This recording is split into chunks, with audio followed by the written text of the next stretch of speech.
Halo, perkenalkan nama saya Rezanti Patricia Rianti Putri dari Fakultas Kesehatan jurusan Farmasi. Jadi di sini alasan saya membuat video ini untuk memenuhi nilai akhir ujian semester PKN. Jadi judul materi yang saya ambil yaitu tentang identitas nasional. Baik, di sini saya sudah bersama narasumber saya yaitu Saudari Naomi. Dan di sini kita langsung mulai ke wawancaranya. Baik, kita langsung masuk ke pertanyaan pertama. Masalah identitas nasional muncul akhir-akhir ini lebih dikarenakan kekhawatiran sebagian pihak atas semakin menutusnya kebanggaan terhadap budaya nasional, atribut nasional yang mencirikan identitas nasional. Menurut saudari, mengapa kekhawatiran itu timbul dan bagaimana cara mengatasinya? Oke, untuk pertanyaan ini, kekhawatiran ini dimunculkan karena hak paten kita itu direbut oleh negara tetangga kita sendiri.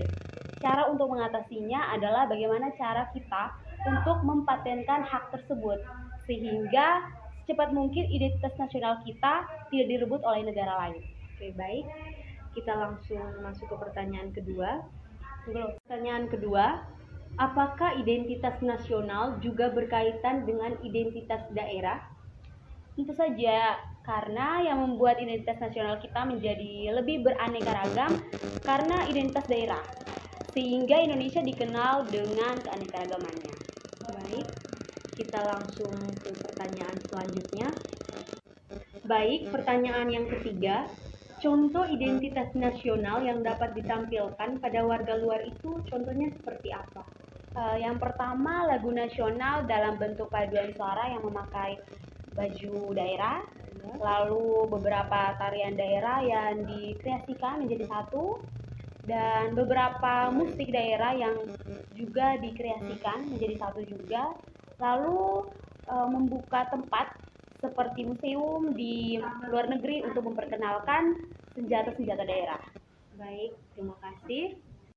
Baik, pertanyaan selanjutnya, bagaimana pendapat saudari Naomi tentang identitas nasional sebagai karakter bangsa?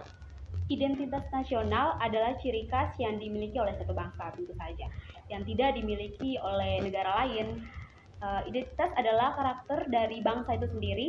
Jika satu bangsa memiliki ciri khas yang baik, maka artinya bangsa itu juga memiliki karakter yang baik.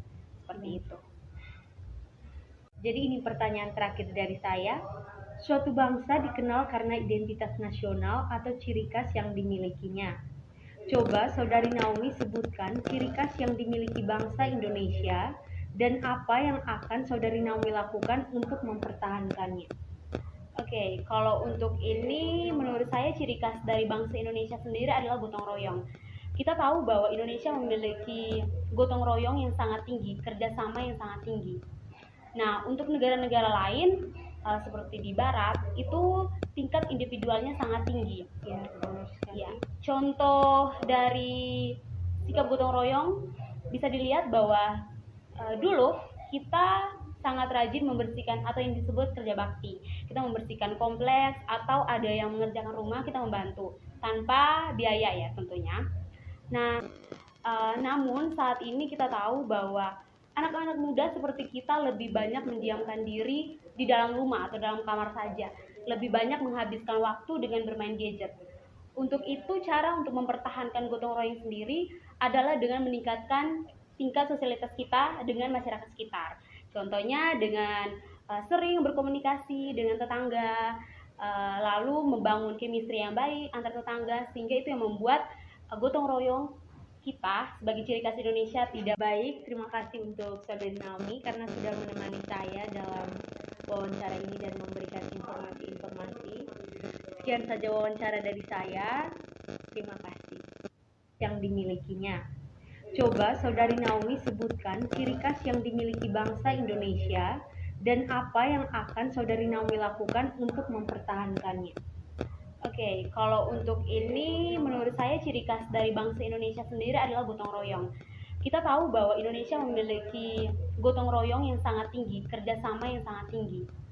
Nah, untuk negara-negara lain seperti di Barat itu tingkat individualnya sangat tinggi.